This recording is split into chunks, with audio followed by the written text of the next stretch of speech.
Eleições 2022. Pesquisa BTG-FSB, divulgada nesta segunda-feira, mostra o seguinte: Lula com 41% das intenções de voto e o presidente Jair Bolsonaro vai a 35% das intenções para presidente em pesquisa estimulada. No último levantamento de uma semana atrás, o ex-presidente tinha 42%, diante 42%, ou 34%, melhor dizendo, do chefe do executivo de Bolsonaro. Essa pesquisa ouviu 2.000 eleitores por telefone entre os dias 9 e 11 de setembro, com margem de erro de 2 pontos percentuais para mais ou para menos. O levantamento está registrado no TSE sob o número BR 06321 de 2022. Comentando um pouco os números com a Amanda e com o Roberto Mota. Amanda, faltam poucos dias para as eleições, né? Cerca de 20 dias, é isso? Aproximadamente. Lula nessa pesquisa cai 1 ponto e Bolsonaro sobe 1. Esse 1 ponto pode ser mais significativo do que parece às vezes?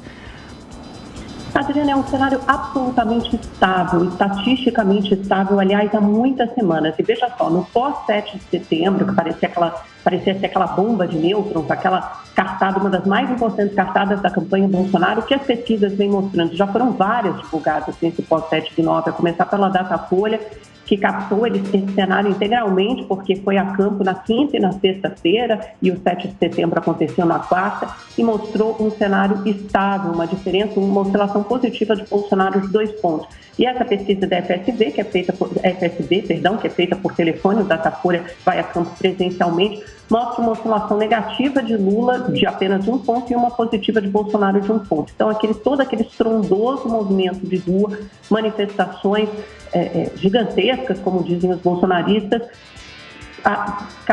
influenciaram, né, impactaram em absolutamente nada, ou quase nada, nas intenções de voto. Mostra um primeiro turno um pouco mais apertado na margem, uma semana era uma diferença de 8 pontos, uma diferença de 6 pontos, ou seja, estatisticamente estável, e no segundo turno a mesma diferença de 12 ou 13 pontos entre os candidatos. Os dois oscilam para baixo, tanto Lula quanto Bolsonaro, que mostra um pequeno desgaste na imagem de ambos. O que deve estar acontecendo no primeiro turno é que alguns eleitores do Lula migram para a terceira via, vão para Simone Tebet e para Ciro Gomes, tanto que eles cresceram um pouco nessa pesquisa, somam 18 pontos do total, né, a terceira via, os candidatos juntos, migram para Simone e para Ciro, mas no segundo turno retornam a Lula. O Bolsonaro não consegue reduzir a sua rejeição, continua 9 pontos acima da rejeição de Lula, num patamar acima de 50%, acho que 56%, salvo engano. É uma rejeição muito alta e é nesse ponto justamente que o presidente Bolsonaro quer trabalhar e deve trabalhar. Não é à toa que ele vai a Londres agora, há poucos dias da campanha, 20 dias, como você disse, Adriana,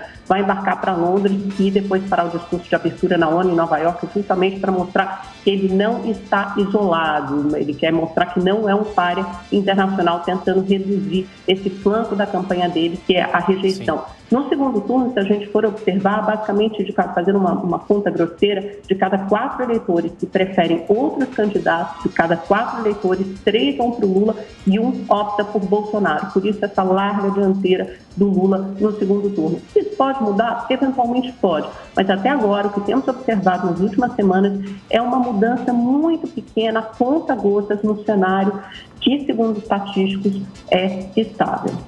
Mota, praticamente números estáveis e muito se fala sobre o efeito do 7 de setembro sobre as pesquisas a partir de agora. Mota.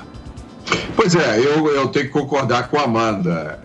Um candidato que chamou a população de supremacista branca, repetiu essa afirmação numa entrevista no dia seguinte, tem a maioria das intenções de voto.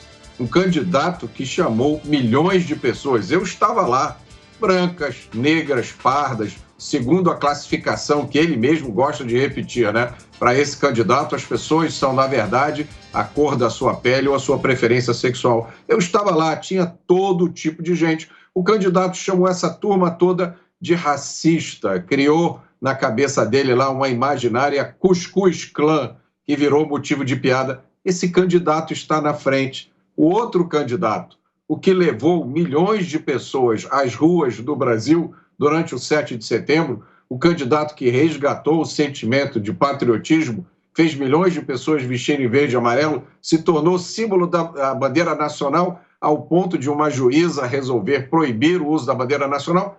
Esse candidato está em segundo lugar. Ora, pesquisa, cada um acredita na pesquisa que quer. Eu prefiro a Data Povo, o já conhecido Data Moto, e agora o Data 7 de setembro estava diante dos olhos de todo mundo. E a última consideração sabe por que o presidente Bolsonaro vai para a Europa? Ele vai porque ele pode.